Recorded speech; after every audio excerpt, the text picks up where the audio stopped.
नमस्कार, मैं हूं सचिन। आप देख रहे हैं जो कहेंगे सच कहेंगे।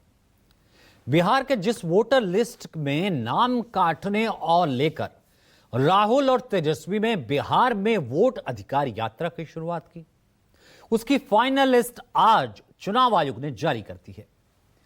3,66,000 उनके नाम काटे गए हैं जिनके पास या तो दस्तावेज नहीं थे या दस्तावेज थे तो भी उसे चुनाव आयोग ने सबूत के तौर पर मानने से मना कर दिया।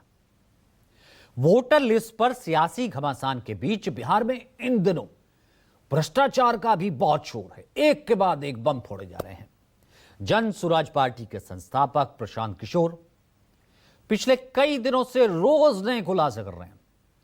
नीतीश कुमार के 2 डिप्टी चीफ मिनिस्टर सम्राट चौधरी, स्वास्थ्य मंत्री मंगल पांडे और बिहार बीजेपी के पूर्व और वर्तमान अध्यक्ष सवालों के घेरे में हैं। प्रशांत किशोर ने 24 घंटे पहले घोटालों की नई किस्त जारी कर दी। अब इस पर डिप्टी चीफ मिनिस्टर खुलकर सामने आ गए। आज इन्हीं आरोपों की हम पड़ताल करेंगे, क्योंकि किसी भी वक्त आने वाले हफ्ते में बिहार में चुनावी बिगुल बज सकता है, चुनावी तारीखों का ऐलान हो सकता है। तो ऐसे में सवाल, क्या सच में भ्रष्टाचार पर घिर गई है नीतीश सरकार? प्रशांत किशोर के आरोप पर नीतीश कार्रवाई क्यों नहीं करते? क्या प्रशांत किशोर के खुद का दामन साफ है? तो चलिए आज इसी पर आपको जो कहेंगे सच कहेंगे।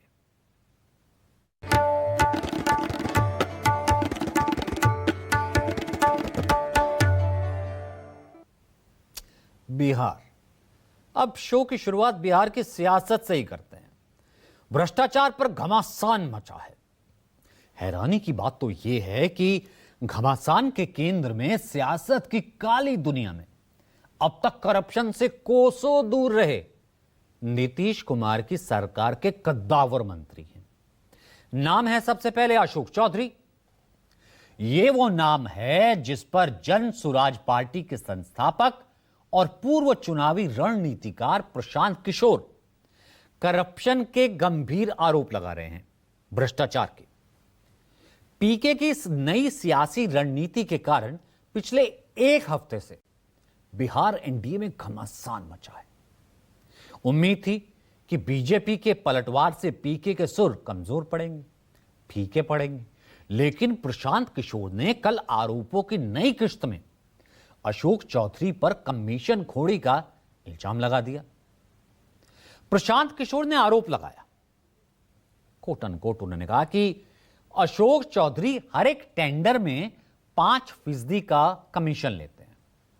उनके मुताबिक अशोक चौधरी ने 8 महीनों में 20,000 करोड़ रुपए के कॉन्ट्रैक्ट में 5% कमीशन लिया। यही नहीं, पीके का आरोप है कि टेंडर के पैसों के भुगतान के लिए अशोक चौधरी अलग से आधा फीसदी 0.5% कमीशन लेते हैं। प्रशांत किशोर ने अशोक चौधरी का इस्तीफा मांगा। उन्होंने कहा कि अगर आप इस्तीफा नहीं देते तो वो राज्यपाल के पास और अदालत तक का रुख करेंगे। अशोक चौधरी के नाम पर जो संपत्ति की बात कही गई है, हम लोग उस बात पर कायम हैं। 200 करोड़ की संपत्ति इन्होंने अर्जित की है। इन्होंने कैमरे पर आप लोगों को कहा कि 1 कट्ठा भी जमीन हो जाएगा तो मैं जन सुराज की गुलामी करूंगा। मेरे भाई मुन्ना जी ने अभी पूरा डॉक्यूमेंट जारी किया है। अगर या तो उसको आप रिबटल कीजिए कि ये आपका जमीन नहीं है, और अगर जमीन है तो जन सुराज की गुलामी मत कीजिए, बिहार के लोगों की गुलामी के लिए तैयार होइए, इस्तीफा दीजिए। और अशोक चौधरी को सीएम नीतीश कुमार का बहुत करीबी माना जाता है, बहुत ही क्लोज एलाय माना जाता है। अशोक चौधरी नीतीश कुमार के बहुत करीबी हैं। चौधरी खुद को नीतीश कुमार का मानस पुत्र भी कहते हैं। खुद नीतीश भी कई बार अशोक चौधरी से अपने गहरे संबंधों की बात खुलकर कह चुके हैं, दिखा भी चुके हैं। अशोक चौधरी पर प्रशांत किशोर के आरोपों के यह दूसरी कड़ी है। इससे कुछ दिनों पहले भी उन्होंने अशोक चौधरी पर भ्रष्टाचार के, करप्शन के गंभीर आरोप लगाए थे। प्रशांत किशोर ने पीसी की थी, प्रेस कॉन्फ्रेंस कर दावा किया था कि 2019 से 25 के बीच अशोक चौधरी के परिवार ने 200 करोड़ से अधिक बेनामी संपत्ति बनाई है। पीके का आरोप है कि उनके पीए योगेंद्र दत्त के नाम पर 23 कट्टा जमीन खरीदी गई, जिसके बाद में उनकी बेटी और पत्नी के नाम यह कर दी गई। पीके ने पूर्व आईपीएस अधिकारी किशोर कुणाल से मानव वैभव विकास ट्रस्ट, ये जो ट्रस्ट है, इसके नाम पर सैकड़ों करोड़ की संपत्ति खरीदने का आरोप लगाया। इस ट्रस्ट के माध्यम से खरीदी गई। तो ये तो हो गए नीतीश कुमार के सबसे करीबी मंत्री हैं जो, उनकी बात, और जेडीयू नेता यानी कि अशोक चौधरी। लेकिन प्रशांत किशोर यही नहीं रुकते हैं। प्रशांत किशोर ने कल की प्रेस कॉन्फ्रेंस में नीतीश के डिप्टी और बिहार के डिप्टी सीएम, ठीक पहचाना, सम्राट चौधरी पर भी आरोप लगा दिए। पीके ने पूछा, सम्राट चौधरी को यह बताना चाहिए कि 1999 के चर्चित शिल्पी हत्याकांड में उनकी भूमिका क्या थी। साल 1999 में पटना में तब की मिस पटना शिल्पी जैन और उनके दोस्त गौतम सिंह के शव कार में मिले थे। जांच में शिल्पी के साथ रेप फिर मर्डर का खुलासा हुआ। तब सम्राट चौधरी ने राष्ट्रीय जनता दल ज्वाइन की हुई थी, आरजेडी में थे। इस केस पे तत्कालीन मुख्यमंत्री जो उस वक्त थी राबड़ी देवी, उनके भाई साधु यादव के साथ इन्हें भी अभियुक्त बनाया गया। अब प्रशांत किशोर इस मामले को दोबारा उठाते हैं, सम्राट चौधरी की भूमिका पर सवाल उठा रहे हैं और बिहार की सियासत को इस मुद्दे ने एक बार फिर से बर्बाद किया है। लेकिन इसके अलावा प्रशांत किशोर ने डिप्टी सीएम सम्राट चौधरी को कोर्ट में अपनी उम्र को लेकर झूठा हलफनामा देने का आरोप भी लगाया। सम्राट चौधरी पर उनके आरोपों की यह दूसरी कड़ी है। अब आपको बताते हैं कि पीके ने सम्राट चौधरी पर अब तक कौन कौन से गंभीर आरोप लगाए हैं। शुरुआत करते हैं 1995 से, 1995 से। बिहार के तारापुर में 7 लोगों की हत्या मामले में आरोपी ने बताया। पीके का दूसरा आरोप है कि सम्राट चौधरी सदानंद सिंह मर्डर केस में आरोपी हैं। कांग्रेस नेता सदानंद सिंह की 1998 में बम मारकर हत्या कर दी गई थी। इसके बाद खुद को नाबालिग बताया और 6 महीने में वो जेल से बाहर आ गए। प्रशांत किशोर का दावा है कि सम्राट चौधरी ने अलग अलग मौकों पर अपना नाम भी बदला है। पीके ने सम्राट चौधरी की डिग्री फर्जी होने का आरोप लगाया। पीके ने सवाल पूछा कि सम्राट चौधरी ने बिना मैट्रिक पास किए डीलिट कैसे पास कर ली जब मैट्रिक का सर्टिफिकेट ही नहीं है। आरोपों के बाद अब सम्राट चौधरी खुलकर सामने आ गए। उन्होंने क्या जवाब दिया, सुनिए। देखिए, नौसिखिया नेता है। मैं 1995 में हम लोगों को जेल में डाला। मेरे घर के अनाज में लालू प्रसाद के गुंडे या पुलिस ने पेशाब कर दिया। अब देखिए, वो आइसक्रीम बेचने वाले का नाम था राकेश। वो आइसक्रीम बेचता था बेचारा। वो है रहने वाला हाजीपुर। अब इसको कहां कहां से बुद्धि दे रहा है।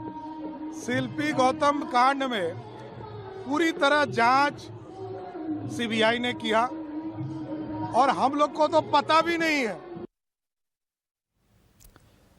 लेकिन कुछ दिन पहले पीसी करके, प्रेस कॉन्फ्रेंस करके, उन्होंने जिन नेताओं पर भ्रष्टाचार के आरोप लगाकर बिहार की सियासत में हलचल मचा दी थी, उनमें सबसे पहला नाम नीतीश कुमार के सबसे करीबी, हमने आपको बताया सबसे करीबी मंत्री अशोक चौधरी का था। अशोक चौधरी नीतीश के वो मंत्री हैं जिन्होंने कभी चुनाव लड़ा ही नहीं है और बिना चुनाव लड़े तकरीबन नीतीश के हर मंत्रिमंडल के सदस्य बने, मंत्री रहे। दूसरे डिप्टी सीएम सम्राट चौधरी।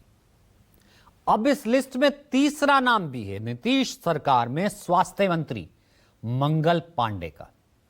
मंगल पांडे ने भी कभी चुनाव नहीं लड़ा, लेकिन बीजेपी के कोटे से 15 साल से पिछले बिहार विधान परिषद के सदस्य हैं।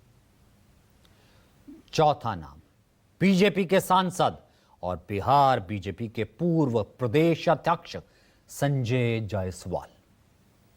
प्रशांत किशोर ने संजय जायसवाल पर दो बड़े आरोप लगाए। उनका पहला आरोप है कि संजय जायसवाल ने अपने पेट्रोल पंप के लिए नए फ्लाईओवर का अलाइनमेंट चेंज करवा दिया। उनका दूसरा आरोप था कि इसी पेट्रोल पंप के जरिए उन्होंने बेतिया नगर निगम में गलत बिल देकर करोड़ों का घोटाला किया। संजय जायसवाल ने भी कल एक प्रेस कॉन्फ्रेंस की, वो भी सबूत लेकर के आए। सबूतों के साथ आरोपों को निराधार बताया और आरोप लगाया पीके पर। सुनिए। पूर्व मध्य रेलवे का पत्र है और इसमें साफ लिखा हुआ है, छावनी चौक बेतिया स्थित राष्ट्रीय राजमार्ग 28B नया 727 पर प्रस्तावित रोड ओवरब्रिज का संरक्षण अलाइनमेंट में कोई बदलाव नहीं किया गया। ये मैंने आरटीआई से मांगा। यह रोड का भी एनएच से मैंने लिया है। रोड में भी लिखता है, रोड का जो आरटीआई है, एनएच 28B के छावनी स्थित है आरओबी पहुंच पथ के निर्माण हेतु किसी प्रकार का भू अर्जन कार्य नहीं किया गया है, अर्थात अतः इसके मार्ग रेखन में परिवर्तन का प्रश्न ही नहीं उठता। ये नेशनल हाईवे का भी रिपोर्ट है। और प्रशांत किशोर कल तक चुनावी रणनीतिकार के रूप में जाने जाते थे, इलेक्शन स्ट्रैटेजिस्ट। लेकिन अब वो खुद चुनाव लड़कर खुद को सियासत का बाहुबली भी साबित करना चाहते हैं। लेकिन एक बहुत पुरानी कहावत है कि जिनके खुद के घर शीशे के होते हैं ना, वो दूसरों के घर पर पत्थर नहीं फेंकते। अब जब प्रशांत किशोर एक एक करके खुलासे कर रहे हैं तो बीजेपी ने भी उन पर पलटवार कर दिया, भ्रष्टाचार के आरोप लगाए। बीजेपी ने पीके प्रशांत किशोर पर जो आरोप लगाए हैं, अब उसके मुताबिक ये फेरिस्त देखिए, ये पीके का अगेंस्ट फेरिस्त है। शुरुआत होती 19 मार्च 2025 को, जो कि जीएसपीटी कंसल्टेशंस प्राइवेट लिमिटेड कंपनी के नाम से एक कंपनी खुलती है। यह कंपनी गुरुग्राम में खुलती है। संजय जायसवाल का आरोप है कि प्रशांत किशोर की बहन प्रियंका और पूर्व सांसद उदय सिंह के बेटे अभिनव सिंह ने मिल करके यह कंपनी खोली।